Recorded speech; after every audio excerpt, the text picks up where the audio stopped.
দর্শক, শেখ হাসিনাকে ভারতে আশ্রয় দিয়ে এবং তাকে রাজনৈতিক তৎপরতা চালানোর অনুমোদন দিয়ে বাংলাদেশের উপর যে চাপ তৈরি করছে, তাতে বেশ অস্থিরতা অন্তর্বর্তী সরকার এবং বিএনপি, জামাত সহ নানা দলের।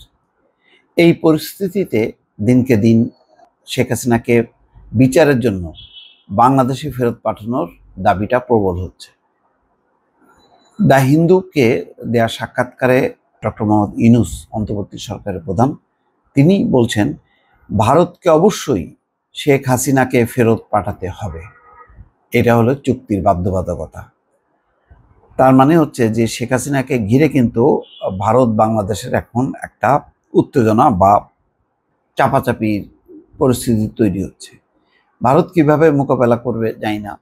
ভারত বাংলাদেশকে আরও বেকায়দায় ফেলতে পারে এই ইস্যুতে, কঠিন অবস্থান নিয়ে, অথবা একটা সমঝোতায় যেতে পারে। তো সমঝোতায় যদি যায়ও, তাহলে সেক্ষেত্রে শেখ হাসিনা কি ভারতে বসে রাজনৈতিক তৎপরতা চালাতে পারবেন, বা সেটা কি অ্যালাউ করবে? করবে না। তার মানে যতক্ষণ পর্যন্ত শেখ হাসিনা ভারতে আছেন, ততক্ষণ পর্যন্ত কিন্তু বাংলাদেশ ভারতের সম্পর্কটা আগের জায়গায় আর কখনোই ফিরবে না, এটা মোটামুটি নিশ্চিত। ভারতের নির্বাসিত সাবেক প্রধানমন্ত্রী শেখ হাসিনার প্রত্যার্পণের জন্য ব্যবস্থা নেবে বাংলাদেশ, বলেছেন অন্তর্বর্তী সরকারের প্রধান উপদেষ্টা ডক্টর মোহাম্মদ ইউনূস। ভারতীয় সংবাদ মাধ্যম দ্য হিন্দুকে দেওয়া সাক্ষাৎকারে তিনি এই কথা বলেন।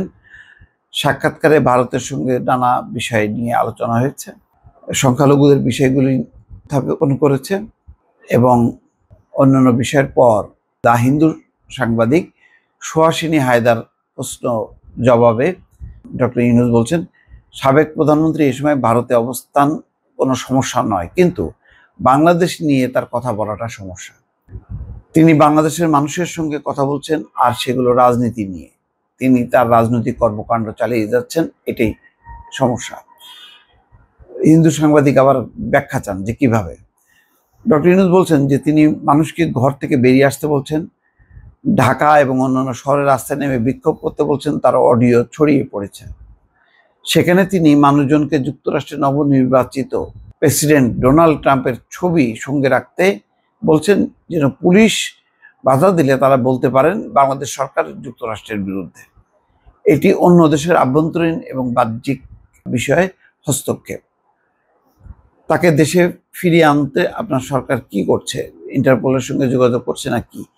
ভারতের কাছে কি সরাসরি কোনো অনুরোধ করা হবে কিনা? এই ক্ষেত্রে দ্বিপাক্ষিক ব্যবস্থা কি? সুহাসিনীর এমন প্রশ্নের জবাবে বলছেন, তাকে ফিরিয়ে আনতে আমরা সব আইনি পথ অবলম্বন করব। হিন্দু সাংবাদিকের প্রশ্ন, প্রকৃতপক্ষে এখনো আপনার সরকার তার প্রত্যার্পণের অনুরোধ জানায়নি। দুই দেশের মধ্যে প্রত্যার্পণ চুক্তি রয়েছে। জবাবে উপদেষ্টা বলেন, আমি মনে করি আমরা সেই পথে আইনি পদক্ষেপ নিচ্ছি, তবে আমরা এখনো সেই পর্যায়ে পৌঁছাইনি। তো বোঝাই যাচ্ছে যে সরকারও পাল্টা একটা চাপ দিতে চায়।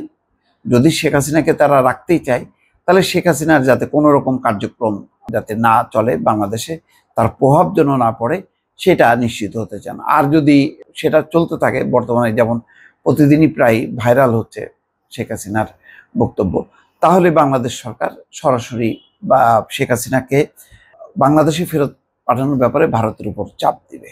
এটার আর কোনো বিকল্প নেই। দর্শক, ভালো থাকবেন। আল্লাহ হাফিজ।